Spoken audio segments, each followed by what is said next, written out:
Hey there, this is Derek Murphy of creativity.com and Creativity Book Covers. I just uploaded a bunch of, I think like 6.5 hours of book cover design tutorials to kind of walk you through what this process looks like. But I thought I'd make a really short, quick video breaking it down in reverse. So this is something I just started playing with.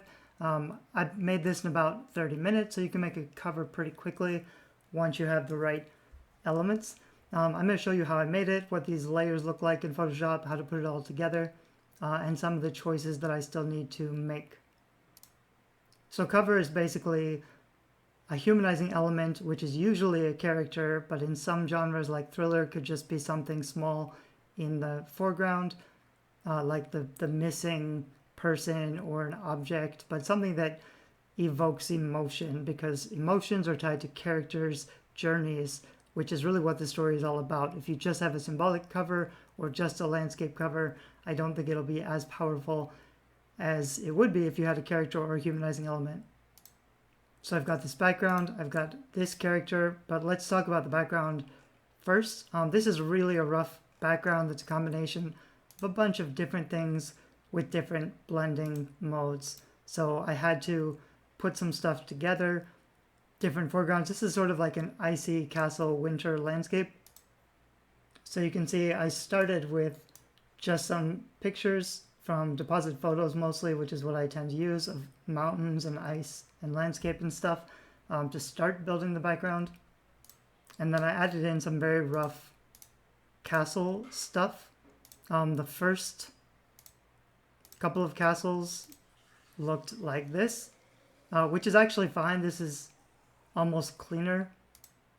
And I didn't crop this out really perfectly and the colors aren't great, but this was kind of a start. And then I just added another layer of castles on top of it, which doesn't fit at all, but it just adds some texture and depth. And what I mean by doesn't fit is that this is a totally different style of castle than the other one was. The angles are all wrong and everything. I didn't even cut it or blend it very well. But that doesn't really matter because I'm just using it for some extra texture. And that might even be a little bit too much, a little too strong. But it helps it just stand out. And the background, like, you want the elements to communicate scene. The background is for your time period, the genre, and the setting. So this is sort of a dystopian, post-apocalyptic, but set in a snowy ice age kind of deal with fantasy vampires. So that's why I chose, I don't know if I'll keep this, but I have vampire knights because this is sort of a castle royalty. I wanted to get the vampire keywords because this is a vampire story and I wasn't sure I was going to have that in the title. I also down here have a couple of vignette layers. A vignette is just a layer that's dark on the edges and light on the interior. So this is like what it looks like, you know, without any adjustments. It's still really rough in here, but that's okay because that's where my character is going to be. So with this vignette layer set to overlay, it darkens the edges and it brings out the lights in the center. So I've got two of those, and they're not even set at 100% opacity. This one's just at 32, the other one's at 90, because I kind of just played around with the opacity until I got it, you know, looking how I wanted it. I also have a little bit of a gradient overlay just on the bottom half because that's where I'm going to put, you know, the title probably and at least the author name. So that I tend to do on all of my covers. I have a darker bottom half. I have a couple more layers of snow and ice and stuff. I could do more. I could probably add more texture, more ice and snow. And then I've also got this hue and saturation level, which I'm not using, but if I wanted to, you know, if I wanted all of the colors to be more in line with less variation, then I could just pull up my hue and saturation and I could change, you know, everything basically in the background, which is kind of cool, and just get it right where I want it. I could also, you know, desaturate, which could look pretty neat. You want to, like, there's a balance between If you desaturate it, then the colors in the character are going to stand out more, and that'll draw your eye to the center of the cover. But, you know, the subtle hues may not be as eye-catching as the brighter colors would be, you know, on Kindle when your thumbnail is kind of a, you know, big deal. So having some bright colors, it's a, you know, it's a personal choice and it's something you might want to test out. It probably won't make a significant difference in sales, but it could, so it's something you want to play with. And then I could also just have a full color overlay if I wanted to. This one is blue, so that gives me a really nice icy hue. And it takes out all those purples and reds in here, which I probably would do for a different character, but I'll show you why I chose to keep those colors for the character that I think I'm gonna use. That's basically it. I've also got this little smoke layer, just a little bit of texture. You barely see it, so it's not even really necessary, although it does give some more pink and purples there, which is kind of nice. For a lot of urban fantasy and stuff, you'll have kind of this smoky effect around the character, so I might play with that more. I could desaturate it if I want to get rid of those extra colors, or I could just add my color layer, and then I just get this nice smoke, like this white smoke that helps the main character stand out. I think there's one more thing. I've got this gradient set to subtract, which isn't going to do very much when I have all these other colors.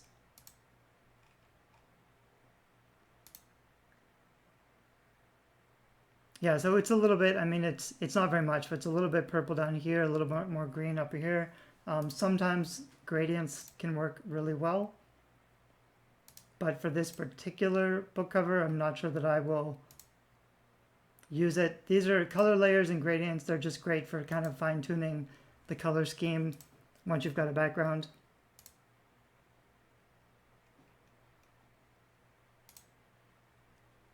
So that took, I don't know, 15 minutes to throw together, and then I started adding in some characters. So I'll show you what I was playing with. This is one model that I tested. The colors and the dress work really well. I haven't cropped her out all the way, and I was playing with a rough head swap, which would be, you know, basically just another face that you add in. I tried a few things. I've moved them around, so I'm not sure if they fit. This face, if I used this dress, I would probably use this face. It's just, I don't know, there's more of an expression, there's more emotion in the face. I like her pose better. I don't love her hands up here because it means she can't be holding a weapon, and for fantasy, I would prefer if she's holding a sword or something. It's just a little bit more obvious that this is sword and sorcery. And this is another kind of a wintry face as an alternative that I think could have looked pretty good. And I may even go back to that with some like flowing blonde hair over here. That could look really awesome. This is another one that's more Viking Queen, which could look really good, but doesn't really fit this story. This one was a really nice render. She's got there's really great lighting on this sword, which is why I liked it. Even if I, you know, thought I could crop out the hand and the sword and use it somewhere else, it might work. The dress works really well. Yeah, I don't love the cartoonish face on the 3D render, but that's why I thought I could try to, you know, if I change it to this other face, and I blended it all together and I fixed the colors and stuff, that would also be a strong option. This was one that I tried that I would have to do a lot of work on, so I probably won't do that. This is another one that could work really well. Really pretty dress, lots of nice embroidery. And then I thought about mixing that with this one, which is like lots of very cool texture, a little bit of armor. It didn't really work out, but I thought maybe I could, you know, keep the dress and add this pinkish texture and a little bit of armor.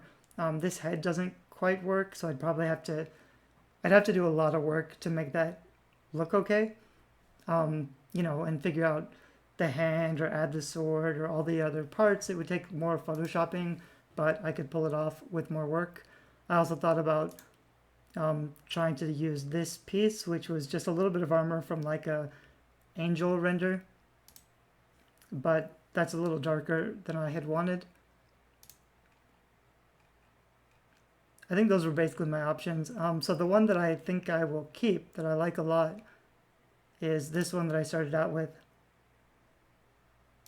So the only problem with something like this is a 3D render, which means any other cover design artist could use this render, and it's so cool and so distinctive that, you know, other people are going to use it on other covers, and that's always kind of a risk. It's the same risk you're going to take with stock photography, but with stock photography, you're probably going to, like I said, you're going to Photoshop a lot of things together. It's probably not going to be immediately obvious, especially if you add a new head or a face or whatever, but especially in these stock renders, because they come basically done with the lighting and everything. So this particular one came from Cheshire Studios. I think there's probably like 10 different sites now that offer 3D renders, or if you're in the right Facebook groups, you can find them on creativeindie.com. I've got a page about, if you Google like the best stock photos for book cover design, I've got a list of the places I get them. Like I said, the danger is all the cover designers are going to use the coolest renders, and they're so distinctive that you're not really going to get a unique cover. But that's a risk, especially for fantasy, because it's really difficult to find very, very cool fantasy characters.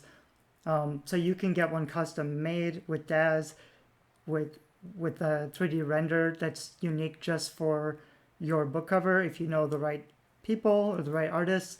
Or you can just buy renders which are really cheap, but then other people might be using them.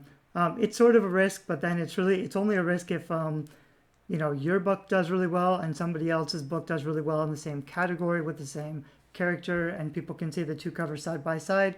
That rarely happens in my experience. A lot of really good covers don't get the visibility, so it's something worth noting. But I think this is worth the risk because this is such a cool and unique character. So I talked earlier about lighting. So this is one of the samples. She has really strong yellow light on this side and pink light on this side, which means that blue background doesn't quite fit the way that it should, which is why I had left some of the colors, because, you know, even though it's not quite right, it just looks a little more natural to have some more pinkish tones over here. I don't know for sure that I'll keep that, but for now, that's kind of what I'm going with. And if I wanted to really improve this a little bit more, the other thing I will do is add some foreground texture. So, for example, this is just basically falling leaf petals, and this is what it looks like normally. So when you go to lighten or screen, it will take out the darks and leave the lights. So if you have just a bunch of rose petals or texture, it'll just kind of help those to stand out. So it kind of just adds movement, dynamic movement to the artwork. Here's another one that's just, it looks like this. It's just dark with some light glitter. And if I go to lighten or screen, that just gives a little bit of texture to the foreground. And then I can move around and put that where I want it to go. I might even put it like in front of her feet. It might make it a little flatter. It's not a huge deal, but it just kind of gives a little bit more depth to the artwork. This one's it's a little too bright. I'm not sure if I like the colors on that one.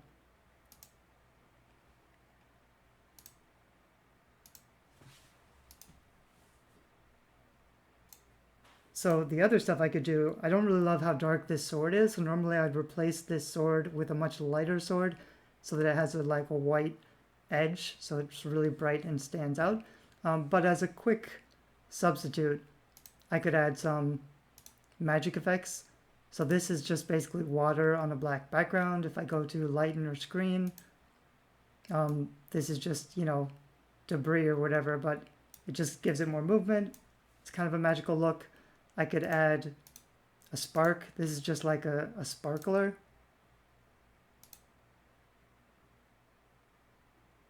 So if I go to lighten or screen, and then if I wanted to, I could change that color. I'm not sure if I would, because there's this strong yellow light on the side, so it's not terrible to have yellow there. But I could change this to you know, any other color that I think would make sense.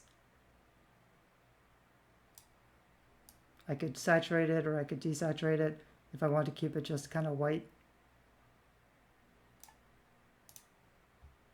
And then I could add in, you know, the same kind of thing. Here's another one that's kind of a magical snowy glow. You can stretch it, you can move it to get it where you want. That might be a little bit too much. It's fine for like epic fantasy, but this is really like it's sort of a vampire story. It's a dystopian vampire story. So even this model is a little bit too fantasy, but I think it's worth the risk because it's just so cool looking. This is just a little bit of sparks, more sparks. So if you combine some of these and if you change the colors, like this is obviously too much. It kind of covers everything up, but that's how you would do it. That's how you would add magical effects. This one works pretty well too. So there's a lot of stuff like this on deposit photos. It's basically just, like a glowing image. And so I could set that to lighten. I could fit it on the sword.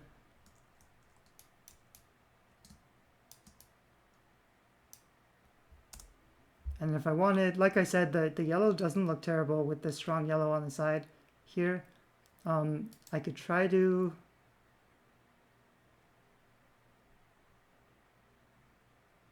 Anyway, I'd have to go up here to image adjustments, hue saturation, and then figure out what color I wanted that to be. Probably I would just make it, you know, pretty simple.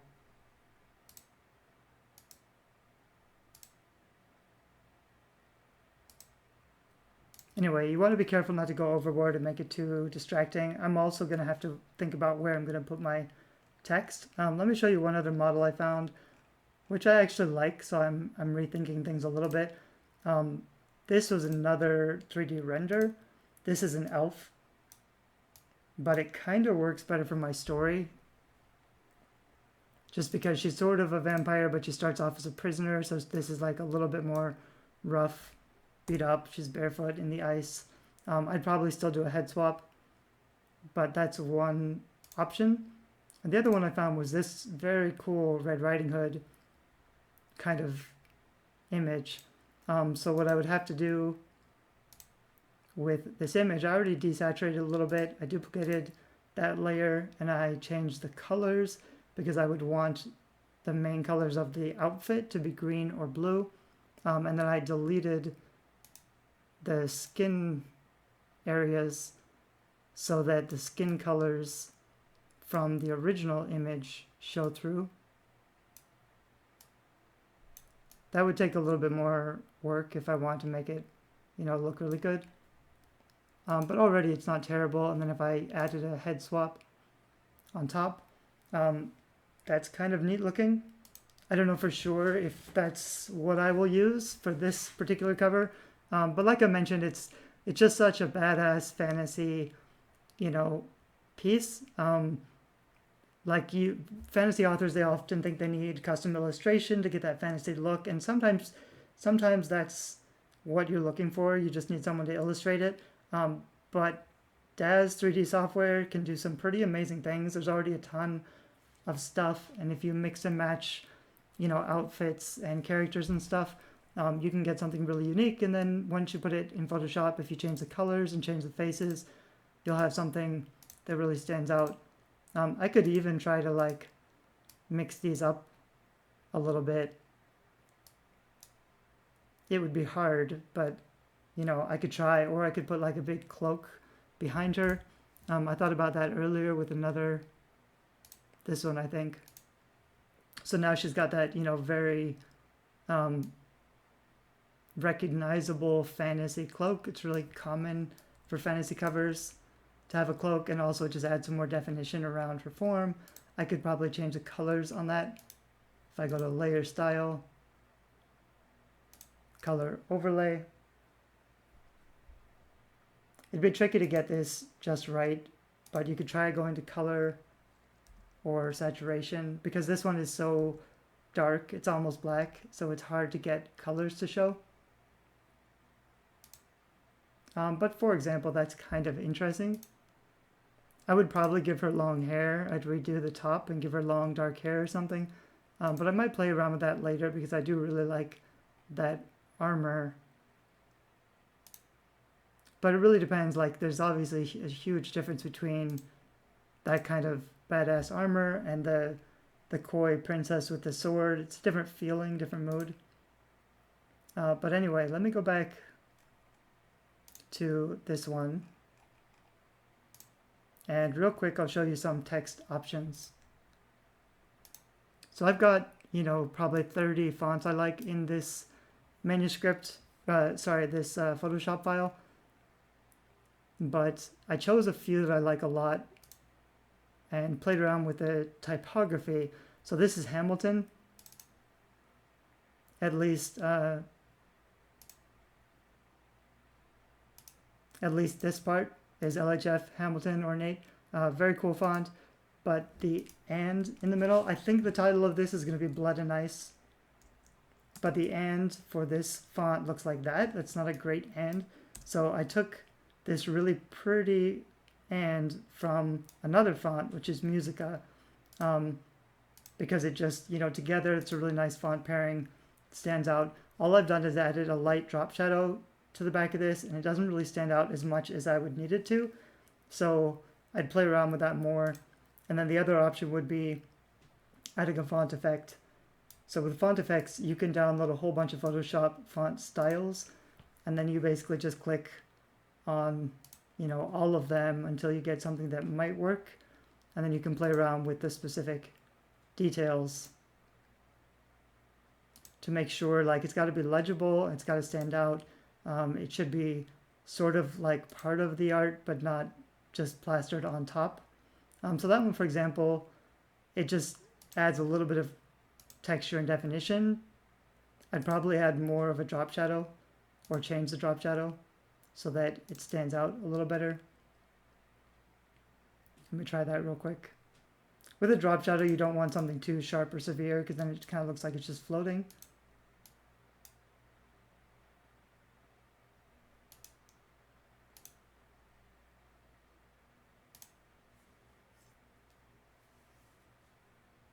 Anyway, not perfect, but that way the drop shadow is there, but it's not really that heavy. It just helps the text to stand out a little bit. Even so, that's not very easy to read. I would probably darken the background in these areas, which I could do really easily, which is adding a new layer, painting a little bit of black paint, and then choosing a blending mode. So that's one option. The other option is Musica Swash, which now that I'm looking at it, I don't like quite as much. I do like the and quite a bit, but the text, the typography is a little bit too simple otherwise. This one is Moody Blue, which doesn't work with this style. The problem with thinner fonts when you try to do bevel, this is why I usually caution authors against using bevel, is because it can make the font really hard to read. But maybe with another option, or if I use that same and that I was using earlier, maybe if these are a lot bigger.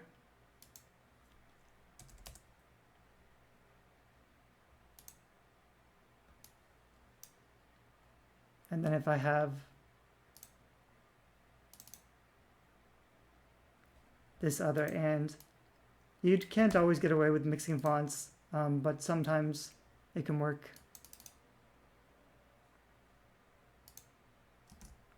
I don't know if this is going to work. Yeah, so actually that doesn't look too bad. It's not very clear, so I would have to work out, you know, the drop shadow to make sure it stands out enough.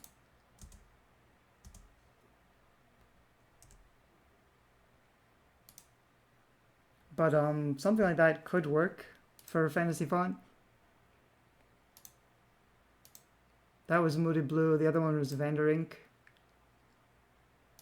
And again, it doesn't really work with this type treatment, but the font itself is pretty interesting. I was going for like a really severe gothic vampire look, and that's what this basically is. Yeah, I'm gonna have to darken the whole bottom because it's just a problem with having the typography show up. So actually, if I go down to my gradient layer,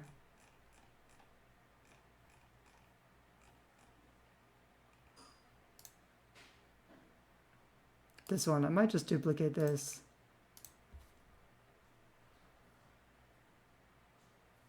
There's something going on down here that I don't love. With overlay, it kind of saturates the colors, so it's making the colors a little bit too bright. But multiply is just darken. So that way I've darkened the bottom a little bit, it helps the text stand out. That's enough for right now. Anyway, this is a much bolder, very jagged font, which could be very cool looking. It's a little hard to read. It's a really severe font, so I think it's a little more dramatic, a little more epic. But I'm not sure if it's my favorite for this particular book project. This is LHF Encore, which is also a really nice font. The font effect I put on there isn't terrible already, and I like the structure, the way this is laid out between blood and ice.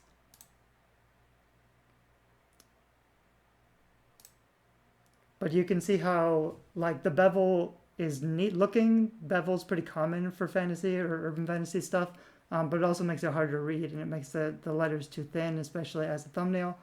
So I'm going to duplicate this layer.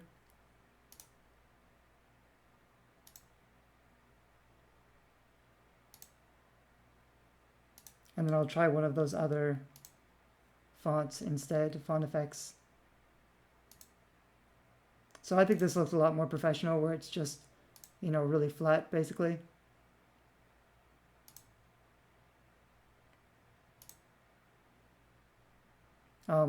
As long as I had a dark enough background for it to make sense, and I arranged it in the right place, that's kind of a winner. I like that font a lot for this particular cover. That's the kind of the style I'm going for.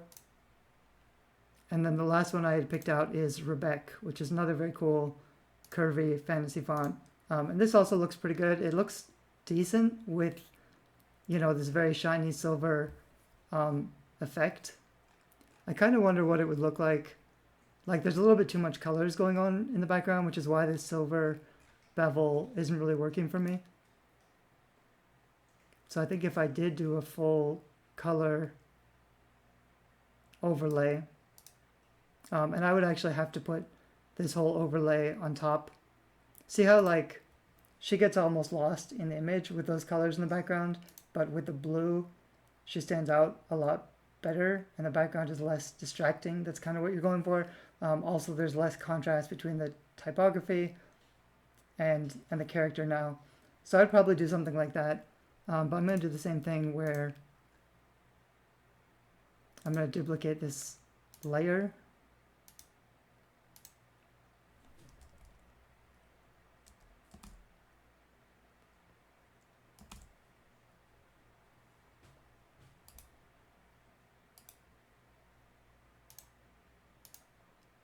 And I duplicate the layer just because it's really hard to work backwards once you've made changes. So if you've got something you kind of like, duplicate the layer and start over so that you can switch back later if you want. So that looks really good. The only thing that bothers me here is this and. I'm going to see what that fancy and looks like with this font. It may not be the right and. I may have to like find a fancy and from a different font. But this is a really nice looking one from Musica.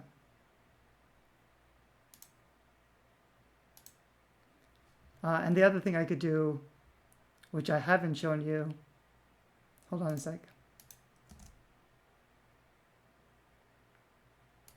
Anyway, I'm not sure if that's, you know, perfect, but it's not too bad. I don't think that and really fits with this font as well as it could.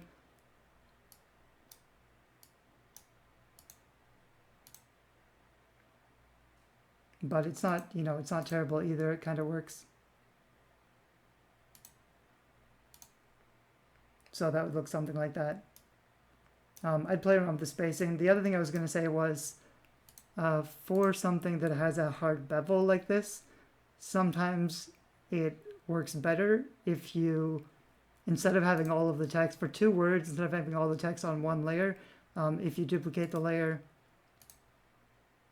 so that you've got one word with the style and the other word with the style, that way instead of the bevel stretching over the whole thing, the bevel is just on each word. That tends to look better. And the thing I was going to try here to make it stand out a little bit more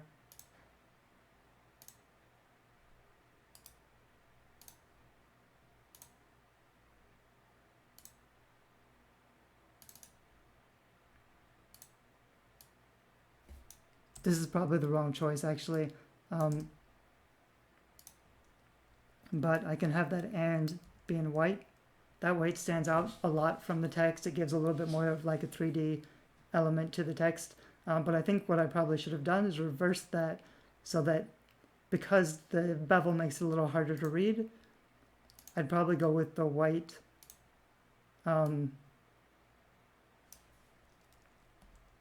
typography, and then maybe the steel and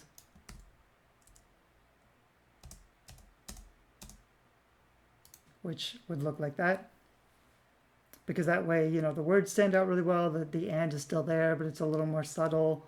I think that looks okay. So I've got some really strong, all of these are really strong font options for this cover. That's why I chose them. I've still got some things to play around with. I might play with that other character, which I said I liked a lot. And I'm probably going to use this for Kindle Vella. So with Kindle Vella, there's no typography. Actually, the fonts don't really matter. I'd probably start in Kindle Vella. Kindle Vella requires a square cover. So it would basically look like this if I cropped it. And I would probably make the character smaller so she takes up a little less space. But then I wouldn't have to worry about typography, which on the one hand is great, but on the other hand, the typography is really awesome. I really love doing awesome typography for book cover design.